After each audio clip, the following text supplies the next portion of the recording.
Ya Allah Gusti nu agung Apple nih Rizky ya Allah Gusti di Paris saya teh nyangka emak abah ambu abi di Paris ya Allah lu itiris di maning di Palembang nih Paris teh ya Allah Gusti nu agung. Maaf bang, itu bukan menara Eiffel. Itu sutet bang.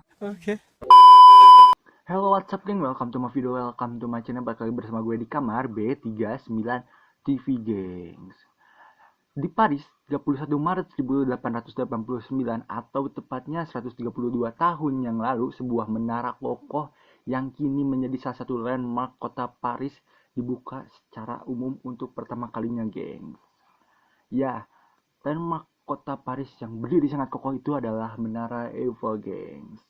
Menara Eiffel pada awalnya dibangun sebagai salah satu peserta mahakarya dunia E-Exposition Universal di Paris yang bertepatan dengan 100 tahun revolusi Prancis, gengs. Menara ini dibangun selama 2 tahun dari tahun 1887 hingga 1889 oleh seorang arsitek bernama Gustave Alexander Eiffel, gengs. Dari kurun dari 1887 hingga 1889 itu teh mulai dari kerangka kayak bagian membuat beberapa bagian sampai akhirnya dibangun secara utuh, gengs. Meski bangunan ini bukan 100% murni mahakarya atau rancangannya si Alexander Eiffel ini, tetapi malah kayak dibantu oleh dua anak buahnya bernama Maurice Koechlin dan Emile Nouguier, dan juga ada ambil tangan dari arsitek Charles Leon Stephen Sauverstier juga turut andil nih dalam membangun Eiffel, gengs. Nah, gengs, kalian tahu nggak sih sebenarnya Eiffel itu hendak berencana membangun menaranya itu tadinya di Barcelona, gengs, untuk pameran Universal. Tetapi para pihak dari yang bertanggung jawab di Barcelona, terutama di Balai Barcelona, menganggap apa yang dilakukan atau rencana si Eiffel ini itu terlalu mahal dan aneh, gengs. Dan tidak cocok dengan kota Barcelona untuk saat itu. Jadi si rancangan menara Eiffel ini nggak cocok sama konsep atau budaya yang ada di Barcelona, gengs. Lalu Eiffel mengirimkan draftnya kepada pihak dan bertanggung jawab untuk pameran Universal di Paris, geng. Dan diterima akhirnya menara Eiffel sendiri diresmikan pada 31 Maret 1889 dan dibuka pada tanggal 6 Mei-nya, gengs, atau lebih tepatnya setahun dari pengiriman draft si Eiffel pada dewan-dewan yang ada di Paris, gengs. Sekitar 300 pekerja loh, gengs, menggabungkan sekitar 18.083 bagian besi benam atau bentuk murni dari besi struktural, gengs, menggunakan 2,5 juta paku dalam bentuk struktural oleh Maureen Koechlin. Jadi si bentuk struktural nanti dirancang oleh Maureen Koechlin, gengs. Dan pembangunannya memiliki resiko kecelakaan yang sangat besar, gengs. Untuk pencakar langit modern yang tak biasa, menara ini terbuka tanpa tingkat tengah kecuali kedua platformnya, gengs. Dan pada saat itu juga kayak alat-alat pengaman tuh belum secanggih sekarang gitu. Jadi masih sangat beresiko besar, geng. Tetapi ya geng ya, Eiffel mengambil sikap hati-hati, disiplin, dan sangat tegas kepada karyawan-karyawannya agar untuk selalu berhati-hati, geng. Termasuk ia mencoba menggunakan lakal bergerak, rel bantu, dan layar di setiap sisi saat pembangunan menara Eiffel agar menekan tingkat kematian yang memiliki ekspektasi beresiko tinggi nih, geng. Dan usaha kerja kerasnya pun tidak sia-sia gitu.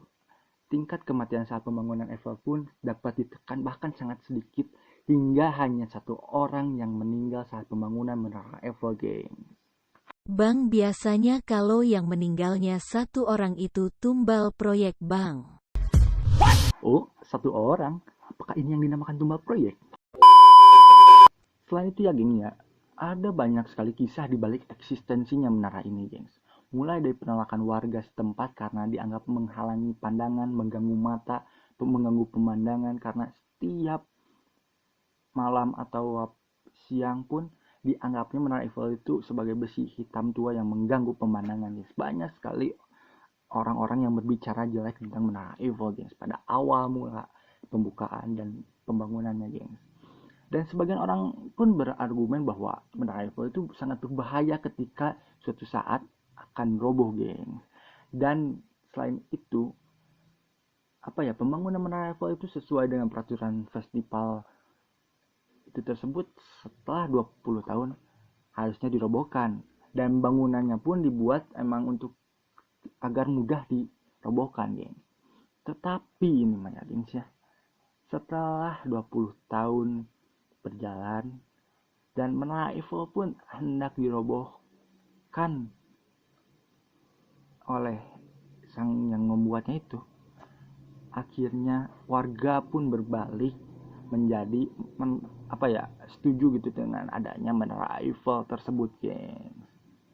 Kenapa warga-warga itu bisa setuju? Lantaran Menara Eiffel itu malah menjadi maskot dan membawa keuntungan dan menjadi image kota Paris itu sendiri, gengs. Oh ya, gengs, Menara Eiffel sendiri terdiri dari 3 lantai, gengs. Lantai pertama pada ketinggian 57 meter, lantai kedua pada ketinggian 115 meter, sedangkan lantai ketiganya ada di ketinggian 276 meter, gengs. Tinggi Menara Eiffel sendiri totalnya adalah 312,7 meter, gengs. Ditambah dengan antenanya menjadi 324 meter, gengs. Menara Eiffel juga sempat menjadi bangunan tertinggi sampai tahun 1930, gengs. Meski Menara Eiffel terlihat sangat kokoh, sangat kuat, sangat tangguh gitu ya, gengs ya, tetapi menara ini juga sebenarnya masih bisa sedikit digoyahkan, gengs, ketika waktu itu hari sedang berangin.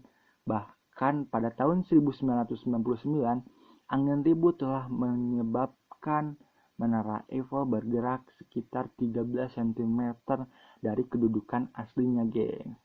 Dan malah pernah terjadi akibat matahari Eiffel sedikit condong hingga 18 cm, geng. Oke, geng, sekian penjelasanku tentang Menara Eiffel. Maaf jika banyak kekurangan, maaf jika masih banyak salah. Kalau yang mau menambahkan silahkan tambahkan di kolom komentar. Jika mau ada yang merekomendasikan aku ngebahas apa, silahkan tulis di kolom komentar, ramaikan kolom komentar. Dan jangan lupa like, comment, and share, subscribe. See you next video. Ciao.